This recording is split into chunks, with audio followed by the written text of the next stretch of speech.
आज हम एमए पूर्वाध में भारत के भूगोल में भारत की वनस्पति का अध्ययन करेंगे। मैं डॉक्टर सुनंदा भंडारी, सह आचार्य भूगोल, राजकीय महाविद्यालय टोंक। जब प्राकृतिक वनस्पति की बात हम करते हैं और हम भारत के संदर्भ में जब बात करें तो भारत का अधिकांश भाग उष्णकटिबंध में स्थित है, ये आप सभी जानते हो। जबकि कुछ भाग ऐसा भी है जो समुद्र तट से अधिक ऊंचे होने के कारण शीतोष्ण कटिबंध में भी आता है। इन दोनों ही भागों के मध्य शीतोष्ण कटिबंध के भाग हैं। कुछ भागों में वर्षा औसत से अधिक हो जाती है, जबकि अन्य भाग सूखे ही रहते हैं। भूमि की प्रकृति और जलवायु में भिन्नता होने से भारत में विभिन्न प्रकार की प्राकृतिक वनस्पति मिलती है, जैसा कि आपको मानचित्र में भी दिखाई दे रहा है। वर्षा की मात्रा और वितरण भी देश में पाई जाने वाली वनस्पति का निर्णय करते हैं। प्राकृतिक वनस्पति झाड़ियों, घास के मैदान और जंगल के रूप में होती है। 3750 मीटर ऊंचे क्षेत्र में सामान्यतः पर्वतीय वनस्पति मिलती है। 2000 से 3500 मीटर तक शीतोष्ण पतझड़ या शंकुल वनों की मिश्रित वनस्पति मिलती है। पहाड़ियों के निचले भागों, मैदानों में उष्णकटिबंधीय वनस्पति होती है और पूरब की ओर जहाँ वर्षा अधिक होती है सदाबहार घने वृक्ष मिलते हैं। वहीं पश्चिम की ओर शुष्क मरुस्थली देखने को मिलती है। यानी भारत में यदि हम वनों को देखें, प्राकृतिक वनस्पति को देखें तो हमें दो विशेषताएं देखने को मिलती हैं कि भूमि की रचना एवं जलवायु संबंधी विशेषताओं के कारण वनस्पति कई प्रकार की पाई जाती है। एक ओर हिमालय के पर्वतीय घास के मैदान हैं तो दूसरी ओर उष्णकटिबंधीय सघन वन और शुष्क और दलदली वनस्पति है। दूसरा, भारत में कोई एक विशेष जाति की वनस्पति नहीं मिलती, वरन कई प्रकार की जातियों का मिश्रण है। तिब्बत और साइबेरिया तुल्य वनस्पति हिमालय की ऊपरी ढाल में मिलती है, जबकि इसके निचले ढालों पर जापानी तथा चीनी जाति की शीतोष्ण वनस्पति जैसे ओक आदि मिलते हैं। पूर्वी भाग में यूरोपीय जाति की वनस्पति जैसे बीच, चेस्टनट मिलते हैं। दक्षिणी क्षेत्रों में मलेशियाई और अफ्रीकी जाति की वनस्पति की अधिकता देखने को मिलती है। तो इस प्रकार से हम जब भारत की वनस्पति की बात करते हैं तो उसके आधार पर यदि हम देखते हैं कि भारत में वनों को हम निम्न भागों में बांट सकते हैं, जैसा कि मानचित्र में भी आपको दिखाई दे रहा है। सदाबहार वन, जो कि उष्णकटिबंधीय सदाबहार वन है। दूसरा, उष्णकटिबंधीय आर्द्र मानसूनी वन, उष्णकटिबंधीय शुष्क कटीले वन, पर्वतीय वन, दलदलीय वन और नदी तट के वन। उष्णकटिबंधीय सदाबहार वन आपको मानचित्र में भी दिखाई दे रहे हैं। ये उन भागों में पाए जाते हैं जहाँ वर्षा का औसत 200 सेंटीमीटर या इससे अधिक है। वार्षिक औसत तापमान 28 डिग्री सेंटीग्रेड है और वायु की आर्द्रता 70% से अधिक है। यहाँ वर्षा ऋतु रुक रुक कर 8 महीने तक होती है। ये भाग क्रमशः उत्तर में हिमालय की तराई, पूर्वी हिमालय के उपप्रदेश और दक्षिण में पश्चिमी घाट के ढाल व तट पर महाराष्ट्र से लगाकर उत्तरी और दक्षिणी कनारा, नीलगिरी, अन्नामलाई, इलायची की पहाड़ियों, कर्नाटक तट, केरल, अंडमान निकोबार द्वीप तक फैले हैं। उत्तर पूर्वी भाग में ये क्षेत्र उड़ीसा के तटीय भाग, असम, अरुणाचल प्रदेश, त्रिपुरा, मणिपुर, मेघालय में मिलते हैं। इन वनों का क्षेत्रफल लगभग 24,800 वर्ग किलोमीटर में फैला हुआ माना जाता है। सामान्यतः अधिक वर्षा के कारण ये सघन और सदाबहार हैं। वर्षा की मात्रा में कमी होने से ये अर्ध सदाबहार भी हो जाते हैं। वनस्पति की विविधता, अधिकता इन वनों की विशेषता है। इन वनों के वृक्षों की ऊंचाई 40 से 60 मीटर तक होती है। लकड़ी काले रंग की कठोर होती है, काटने में इसलिए कठिनाई भी होती है। विभिन्न प्रकार की लता, गुल्म, झाड़ियाँ, छोटे पौधे की अधिकता और दलदल होने से ये वन दुर्गम होते हैं। इन वनों में अधिकतर रबड़, महोगनी, एबोनी, लोहकास, जंगली आम, साल, नाहर, तुलसर, तून, ताड़, बांस, बेत आदि विभिन्न प्रकार के उष्णकटिबंधीय वृक्ष होते हैं। लताएं बहुत अधिक होती हैं। फर्ण के अंतर्गत यहाँ पे विविध प्रकार के फर्ण मिलते हैं। प्रायद्वीपीय भारत में कुछ स्थान जैसे सोलाइयार, मांजोलाई जो कि तमिलनाडु में है, एर्नाकुलम और साइलेंट वैली केरल और अंगू में कर्नाटक में पाए जाने वाली उष्णकटिबंधीय पर्वतीय सदाबहार वनों को शोला वन कहते हैं। इन वनों में पाई जाने वाली वृक्ष प्रजातियाँ भारत में अन्यत्र कहीं नहीं पाई जाती है। यहाँ पाई जाने वाली वृक्ष प्रजातियों में काटू शैनबगम, पथाची और मल्लकदम्बू उल्लेखनीय हैं। हाल ही के वर्षों में इन क्षेत्रों में रबड़ और ताड़ के वृक्ष जो हैं उनका लगाए गए हैं। भारत में इस प्राकृतिक वनस्पति का समुचित विदोहन नहीं हो पाया क्योंकि अत्यधिक सघन होने के कारण, मिश्रित वृक्ष मिलने के कारण, परिवहन सुविधाओं का अभाव होने के कारण इनका उपयोग नहीं हो पाया है। दूसरे उष्णकटिबंधीय आर्द्र मानसूनी वन जो हैं अधिकतर उन भागों में हैं जहाँ वर्षा 100 से 200 सेंटीमीटर है।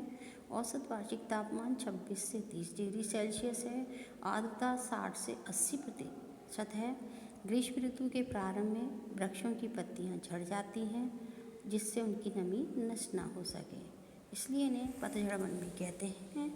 इन भागों में ऊंचे 20 से 45 मीटर मजबूत वृक्ष के लिए काफ़ी जल मिल जाता है, किंतु वर्षा की इतनी अधिकता नहीं होती है कि वन दुर्गम हो जाएं, जैसे कि उष्णकटिबंधीय सदाबहार वन हो जाते हैं। इसलिए इन वनों के नीचे झाड़ झंकार नहीं होती और प्रकाश मिलने से घास और बांस भी अधिक होते हैं। इस प्रकार के वनों को यदि हम देखते हैं तो हिमाचल प्रदेश से असम तक हिमालय की बाहरी और निचली ढालों पर मिलते हैं।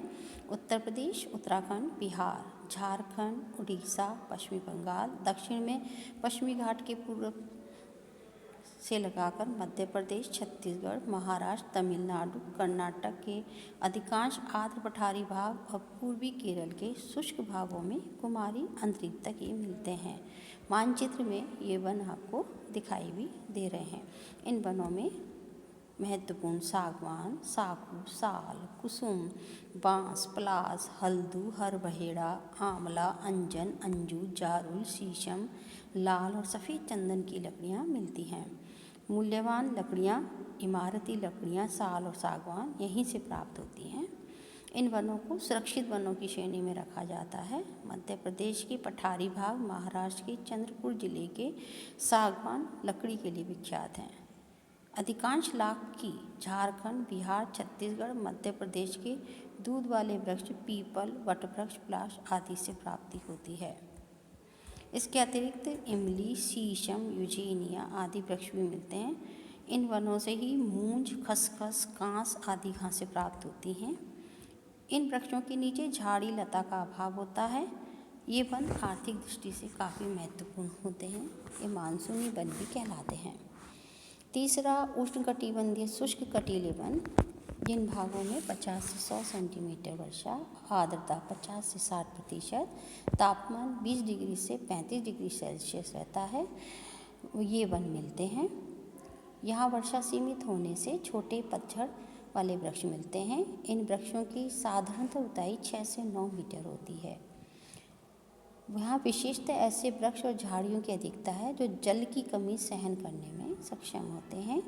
इन वृक्षों की जड़ें बहुत लंबी और मोटी होती हैं, जिससे ये भूगर्भ से जल को ले सकती हैं और मोटे भागों में संचित रख सकती हैं। कुछ वृक्ष मोटी पत्ती वाले कांटेदार होते हैं, जिससे कि तीव्र वाष्पीकरण से बचा जा सके। कईयों पर पत्तियां बिल्कुल भी नहीं होती या कम होती हैं, कांटे अधिक होते हैं। वृक्षों की जड़ें काफ़ी लंबी होती हैं ताकि वो गहराई से जल प्राप्त कर सकती हैं।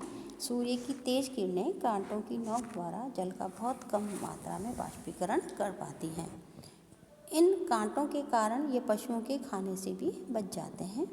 जिन भागों में वर्षा 30 सेंटीमीटर से 45 सेंटीमीटर के मध्य होती है, वहाँ कटीली झाड़ियाँ, खेजड़ा, बबूल, केर, आंवला, रीठा, कुमठा, थूहर, आक, खजूर, बड़, पीपल दूर दूर बिखरे हुए रूप में मिलते हैं।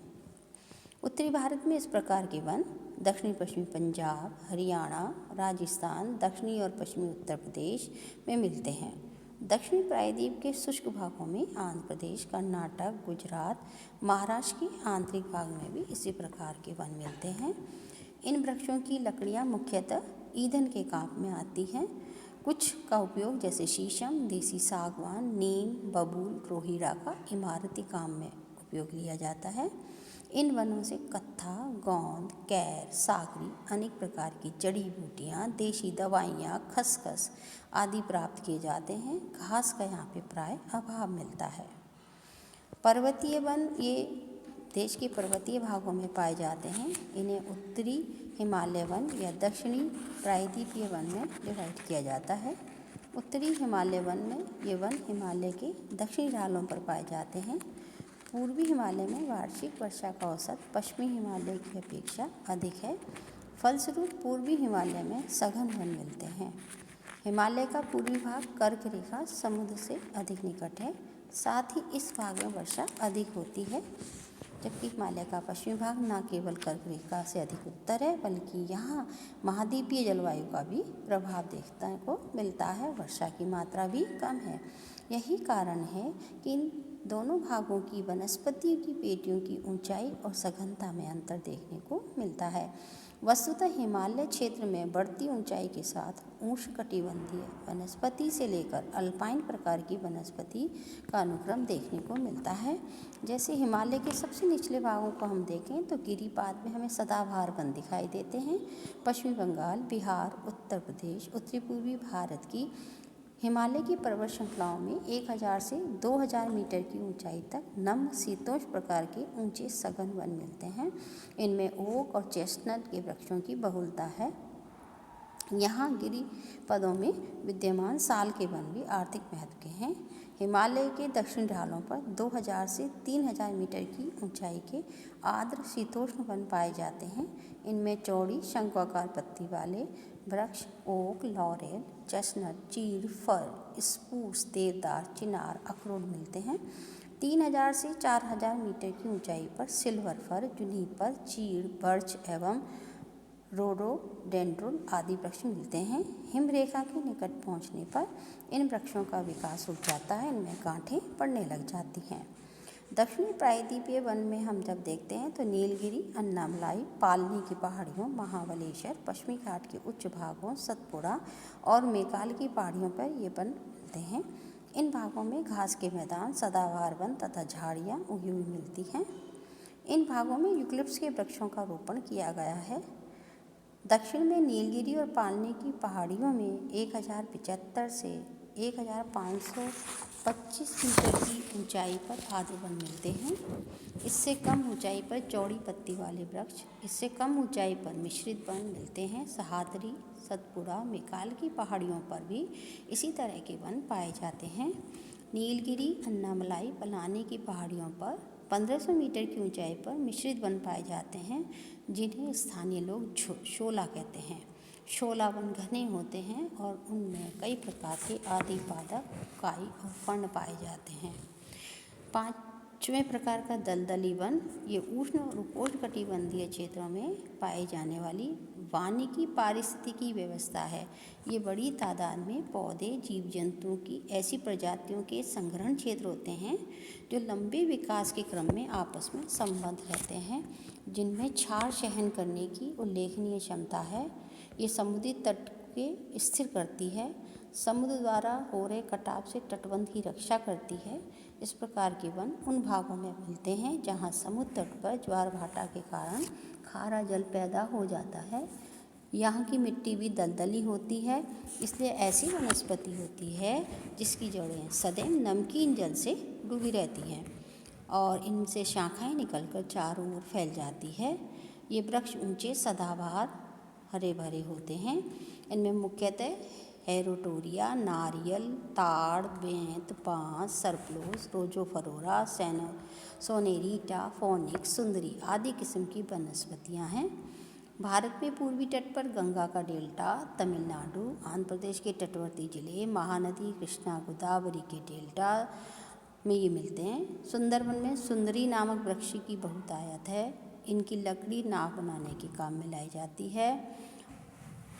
छठा, नदी तट के वन। वर्षा ऋतु में नदियों की बाढ़ का जल जब नदी के दोनों किनारे तक फैल जाता है, वहाँ ये वृक्ष उगाते हैं। ये वृक्ष नदी तट तक सीमित होते हैं। अपनी लंबी जड़ों वाला भूमिगत जल को खींचकर बड़े ऊंचे सुदृढ़ रहते हैं, किंतु जो वृक्ष नदी तट से दूर होते हैं वह प्राय छोटे दुर्बल हो जाते हैं।